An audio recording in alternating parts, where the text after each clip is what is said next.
નમસ્કાર દર્શક મિત્રો, એડી ન્યૂઝમાં હું છું આપની સાથે આરડી વાઘેલા। જોઈએ આજના મુખ્ય સમાચાર।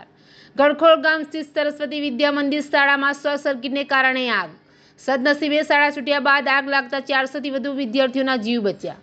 અંકલેશ્વરના ગળખોલ ગામ સ્થિત સરસ્વતી વિદ્યા મંદિર શાળામાં બપોરના સમયે શાળા છૂટ્યાના ગણતરીના સમયમાં જ એકાએક આગ ફાટી નીકળતા નાસભાગ મચી જવા પામી હતી।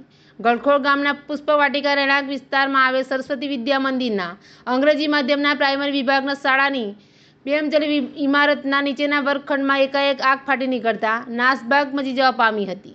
સદનસીબે આ શાળામાં અભ્યાસ કરતા અંદાજે 400 જેટલા પ્રાથમિક વિભાગમાં અભ્યાસ કરતા બાળકો છૂટી ગયા બાદ અંદાજે 2:30 વાગ્યાના સમયગાળામાં નીચેના વર્ગખંડમાં શોર્ટ સર્કિટને કારણે આગ ફાટી નીકળી હતી।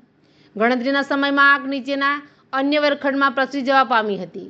વર્ગખંડમાં કેટલીક લાકડાની બેન્ચીસો ઉપરાંત ક્લાસબોર્ડ સહિત વકરીઓ બળીને ખાખ થઈ જવા પામી હતી। સદનસીબે શાળા છૂટ્યા બાદ આગ લાગતા મોટી દુર્ઘટના ટળી હતી।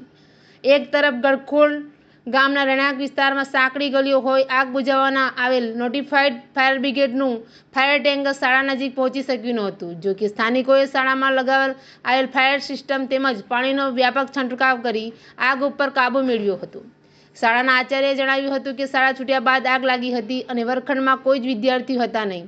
શાળાની બાજુમાં આવેલ માધ્યમિક વિભાગમાં આવતીકાલથી રાબેતા મુજબ પ્રાથમિક વિભાગના વર્ગોનું શિક્ષણ કાર્ય યથાવત ચાલુ રાખવામાં આવશે।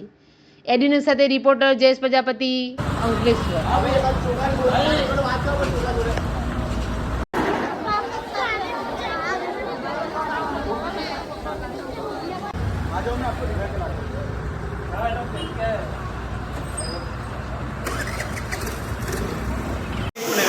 ये कौन है सर?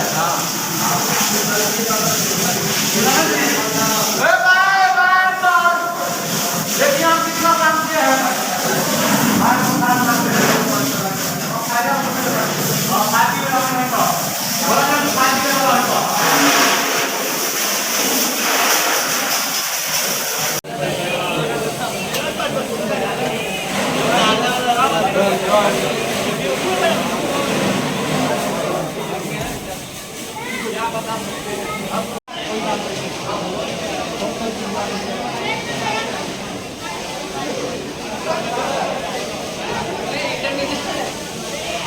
मैं Sandeep Phogat, principle of Saraswati school. आज लगभग 2 बजे के आसपास हमारे स्कूल में शायद शॉर्ट सर्किट होने की वजह से आग लग गई। बच्चे वहां पर नहीं थे। लगभग हमारी उस बिल्डिंग में 400 बच्चे बैठते हैं, लेकिन छुट्टी के बाद ये सब कुछ हुआ। और हमारे स्कूल में जो सिस्टम है फायर ब्रिगेड वाला, वो हमने इनबिल्ट कर रखा था। उसकी वजह से जब तक फायर ब्रिगेड पहुंची हमने आग को कंट्रोल में कर लिया था। कुछ 10-12 चेयर और थोड़ा सा फर्नीचर का सामान जला है, बाकी जान माल की हानि नहीं हुई है। फायर नहीं पहुंचने की वजह यह है कि रास्ता जो है वो छोटा है और वहां से वो मुड़ नहीं पाई, और कुछ ऐसे व्हीकल्स रास्ते में खड़े थे जिसकी वजह से फायर ब्रिगेड वाले वहां तक अपनी उसको गाड़ी को नहीं लेकर आ पाए।